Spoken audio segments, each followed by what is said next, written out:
நம்ம வாழ்ற இந்த உலகத்துல 7 கண்டங்கள், பல ஆயிரம் ஐலேண்டுகள் இருந்தாலும், ஒரு ஐலேண்ட்ல நார்மல் மனுஷங்க நம்ப உள்ள போறதே ரொம்ப டேஞ்சரஸ் ஆனது.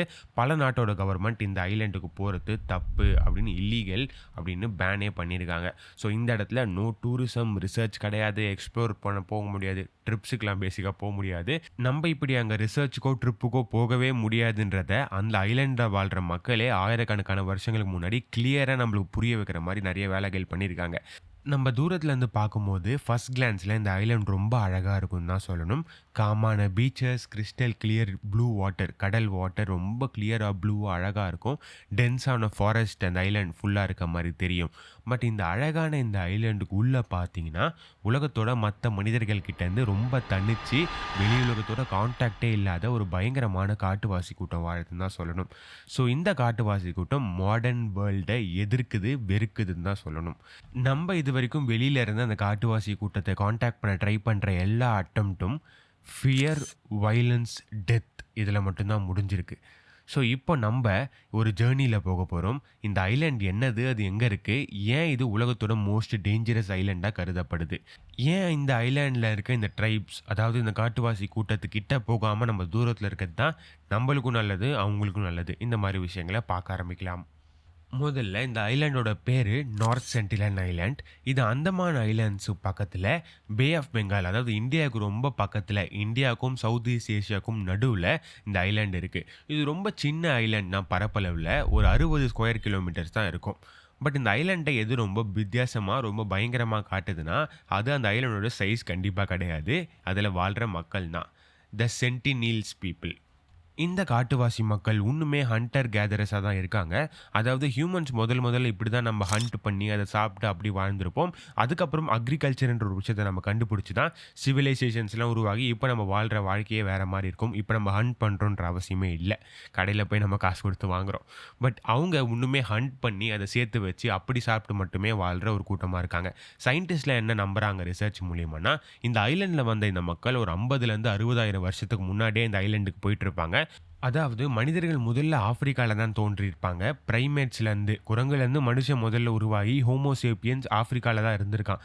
அங்க இருந்து தான் ஒரு கான்டினென்ட்டா மைக்ரேட் ஆகி உலகத்தோட எல்லா இடத்தையும் நம்ம ஆக்குபை பண்ணோம். ஸோ அப்படி அந்த டைம்ல இந்த ஐலேண்ட்ல வாழ்ற மக்களோட மூதாதையர்கள்லாம் இந்த ஐலேண்டுக்கு கூட்டி போயிருப்பாங்க. ஸோ அப்பத்துலேருந்து இந்த ஐலேண்ட்ல மட்டுமே வாழ்றாங்க. வெளி உலகத்தோட கான்டாக்ட்டே இல்லாம. கொஞ்சம் யோசிச்சு பாருங்களேன். இவங்க இந்த ஐலேண்டுக்கு போய் பல தலைமுறைகளா அங்கேயே இருக்காங்க. பட் உலகத்தோட மத்த இடங்கள பார்க்கும்போது சிவிலைசேஷன்ஸ், கலாச்சாரங்கள்லாம் தோன்றி அழிஞ்சு பல ராஜாக்கள பார்த்து, பல எம்பயர்ஸ், அக்ரிகல்ச்சர் அத தாண்டி இப்போ சிட்டீஸ், இன்டர்நெட், ஸ்பேஸ் டிராவல் வரைக்கும் போயிருக்கோம். பட் இவங்க அது எதுக்குமே தெரியாம, இது எதுக்கும் அவங்களுக்கும் சம்மந்தமே இல்லாம ஒரு ஐலேண்ட்ல தனியா வாழ்ந்துட்டு இருக்காங்க. ஸோ இவங்க கம்ப்ளீட்டா மத்த வேர்ல்ட்லேருந்து செப்பரேட்டா, மாடர்ன் வேர்ல்ட்லேருந்தே செப்பரேட்டா இந்த நார்த் சென்டினல் ஐலேண்ட்லோட இருக்க மக்கள், இந்த காட்டுவாசி மக்கள் வாழ்ந்துட்டு இருக்காங்க. சயின்டிஸ்ட்லாம் ஒரு டைம் மெஷின்ல போய் நம்ம பாஸ்ட்ல ஹியூமன்ஸ் எப்படி வாழ்ந்திருப்போம்னு நம்ம பார்த்தா எப்படி இருக்கும்? ஸோ அந்த மாரி பாஸ்ட்ல இருந்த ஹியூமன்ஸ்க்கு ஈக்குவலா இப்ப இருக்க இவங்க அப்படியே வாழ்ந்துட்டு இருக்காங்க. எந்த ஒரு பெரிய மாற்றமும் இல்லாமல். இவங்கள ஒரு விதத்துல பிரைமேட் ஹியூமன்ஸ், அதாவது பழங்காலத்துல வாழ்ந்த அந்த முதல் ஹியூமன்ஸ்ன்னு சொல்ல முடியாது. மாடர்ன் ஹியூமன்ஸ்ன்னு சொல்ல முடியாது. எதுக்குமே சம்மந்தம் இல்லாம கம்ப்ளீட்டா ஒரு different path of evolution, adaptation. அந்த குட்டி ஐலேண்ட்ல சர்வை பண்றதுக்கு என்ன வேணும்? அதுக்காக மட்டும் அவங்க வாழ்ந்து வாழ்ந்து தலைமுறைகளா இங்கேயே வாழ்ந்துட்டு இருக்காங்க. ஹியூமன் ஹிஸ்டரியில பல ஆயிரம் வருஷங்களுக்கு இப்படி ஒரு சென்டினீஸ் பீப்பிள் இருக்காங்கன்னே தெரியாம தான் உலகம் இருந்துச்சு. பட் 1800ஸ்ல பிரிட்டிஷ் மக்கள் கோலனைசேஷனுக்காக இந்த அந்தமான் ஐலேண்ட்ஸ்லாம் கொஞ்சம் கொஞ்சமா எக்ஸ்ப்ளோர் பண்ணிட்டு இருந்திருக்காங்க. ஒண்ணும் இல்லங்க. கோலனைசேஷன்னா ஒரு ஃபேன்சி நேம். மக்கள அடிமைப்படுத்த ஒரு இடமா போய் பார்த்துட்டு இருந்தானுங்களா இந்த பிரிட்டிஷ் பீப்பிள். ஸோ அப்படி ஒரு விஷயமா அந்தமான சுத்தி இருக்க எல்லா ஐலேண்ட்ஸையும் கொஞ்சம் கொஞ்சமா ரிசர்ச் பண்ணும்போது, முதல் தடவ இந்த நார்த் சென்டினல் ஐலேண்ட பார்க்குறாங்க.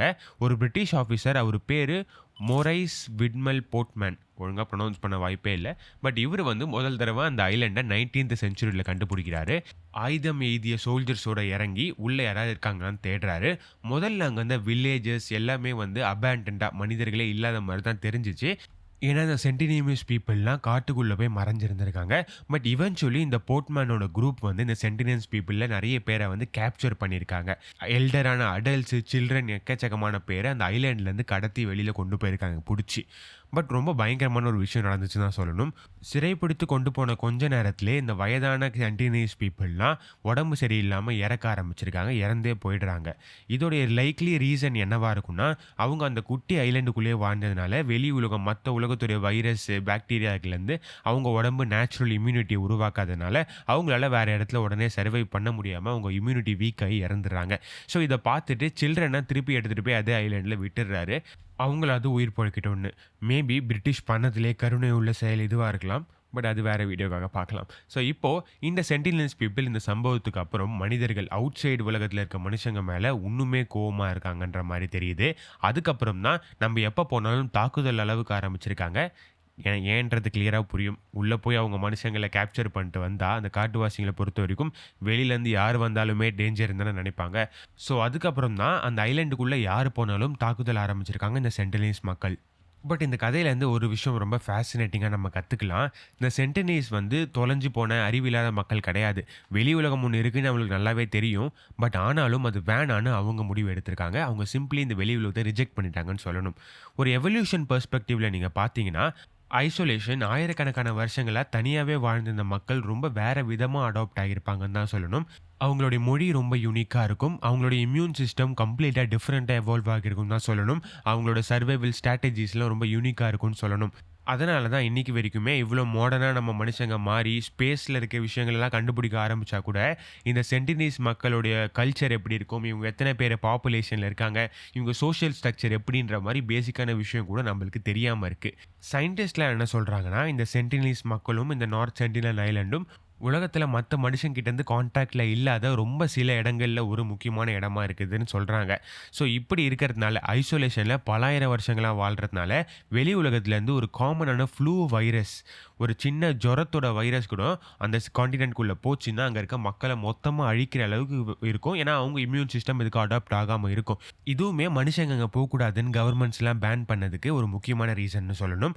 அவங்க இம்யூனிட்டி வேற மாரி அடாப்ட் ஆகியிருக்கும். ஸோ நம்ம அங்க போயி நம்ம மூலமா ஏதாவது ஒரு வைரஸ் அந்த ஐலேண்டுக்குள்ள பரவுச்சுன்னா, அந்த மக்களுக்கு அது ரொம்பவே டேஞ்சரஸா இருக்கலாம். இதெல்லாம் ஒரு பக்கம் இருந்தாலும், ஓவர் த இயர்ஸ் மனுஷங்க நெறைய தடவ பீஸ்ஃபுல்லான கான்டாக்ட்ட இந்த மக்கள் கூட எஸ்டாப்ளிஷ் பண்ண ட்ரை பண்ணிட்டே இருந்திருக்கோம்.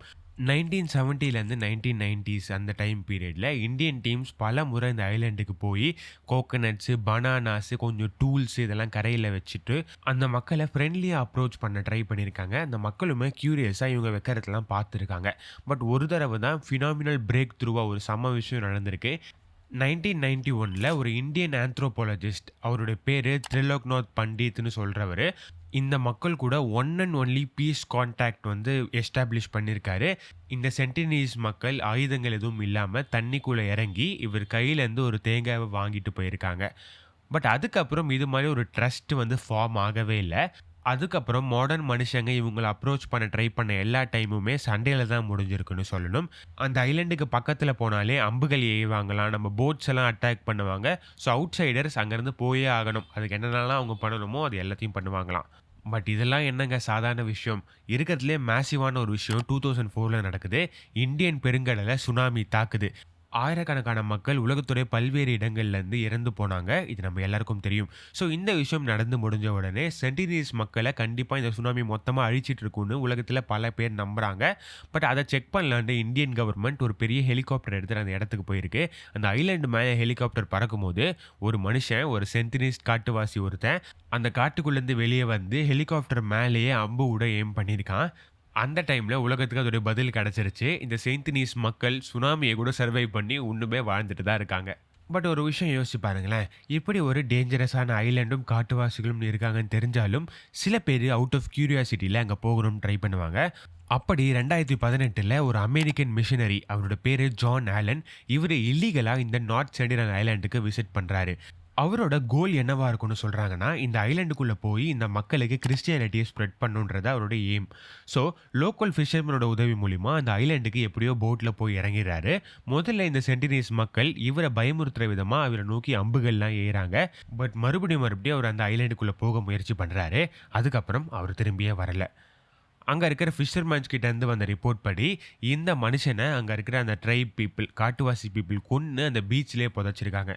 இந்தியன் கவர்ன்மெண்ட் அப்புறம் என்ன முடிவு பண்ணுதுன்னா, அந்த பாடிய ரெக்கவர் பண்ண வேணாம். ஏன்னா, அந்த திருப்பி அந்த ஐலேண்டுக்குள்ள கான்டாக்ட் எஸ்டாப்ளிஷ் பண்றது, அந்த மக்களுக்கும் நல்லதில்ல. நம்ம டிசீஸ் ஏதாவது வைரஸ் நம்ம மூலியமா பரவி அவங்களும் அழிய வாய்ப்பு இருக்கு. அதுக்கப்புறம் இந்த மக்கள் தனிச்சு இருக்க விரும்புறாங்க. திருப்பி திருப்பி அவங்கள கான்டாக்ட் பண்றது நல்லதுல போய் முடியாதுன்ற மாரி விட்டுர்றாங்க.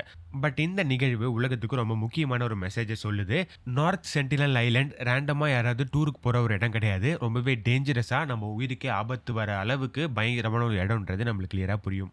இன்னைக்கு இந்தியன் லா இந்த ஐலேண்டுக்கு பக்கத்திலே யாரும் போகக்கூடாதுன்ற மாரி விதிகள்லாம் வச்சிருக்கு.